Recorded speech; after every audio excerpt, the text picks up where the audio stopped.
So JJ, let's jump to you. Let's put the spotlight on you, man. Why did you write this book, Teaching Kids to Buy Stocks?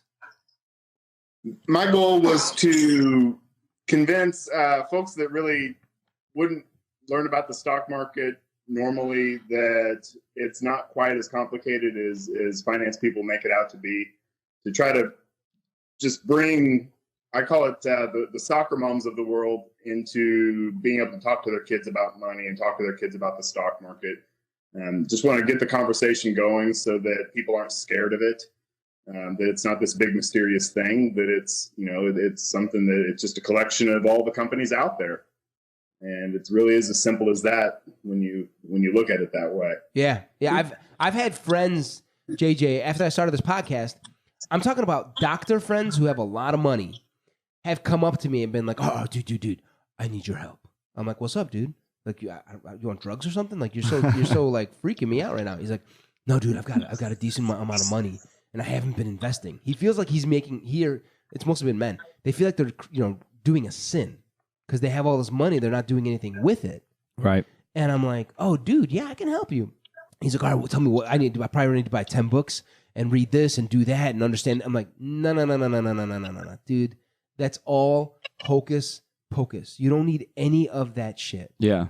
Most people, 99% of people, don't need any of that. You're going to waste your time. Just take that money, slowly start investing all of it into the market. All right?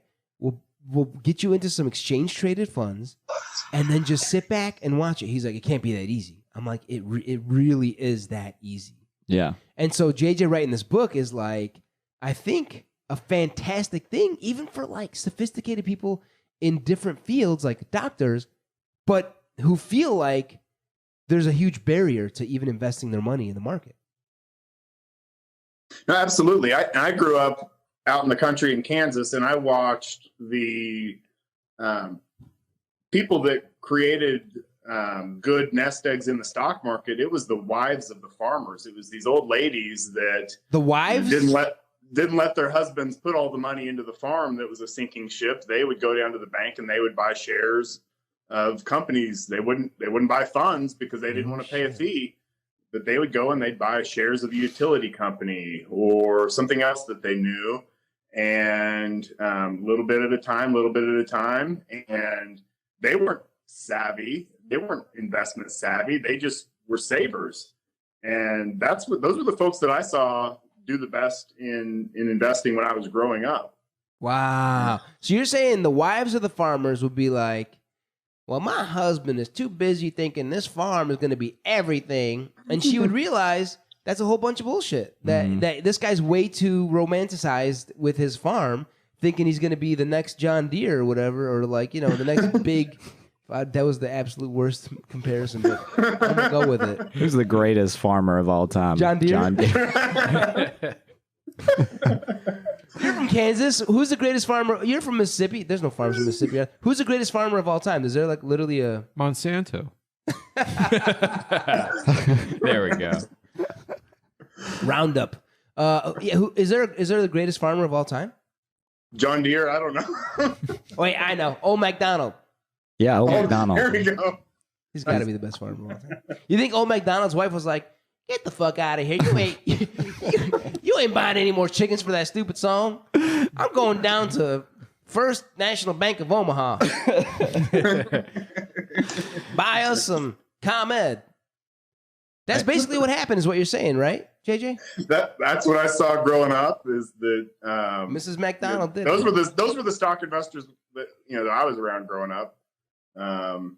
And then we had teachers that talked to us about investing. And my goal in doing this was just to show folks that the basics are really quite basic.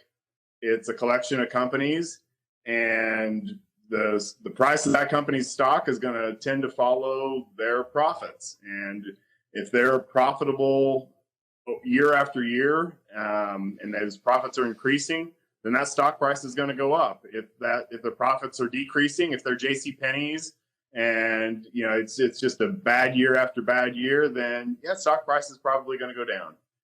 And that's really what you're buying when you're buying stocks. Now, there's times when stocks, you don't know why they're moving, and that's part of it. Is there's chaos in there as well. But over the long term, good companies with growing profits, those stock prices go up. Fear and greed. Fear and greed are the two biggest emotions that drive stock market, and that's what creates chaos. Is the oscillation between those 2 points of fear and greed. I think. I had a friend on here, JJ, once. His name is Masroor Ahmed. This guy is totally a long-term investor, building wealth for the long term. He did some research when he was at Deutsche Bank.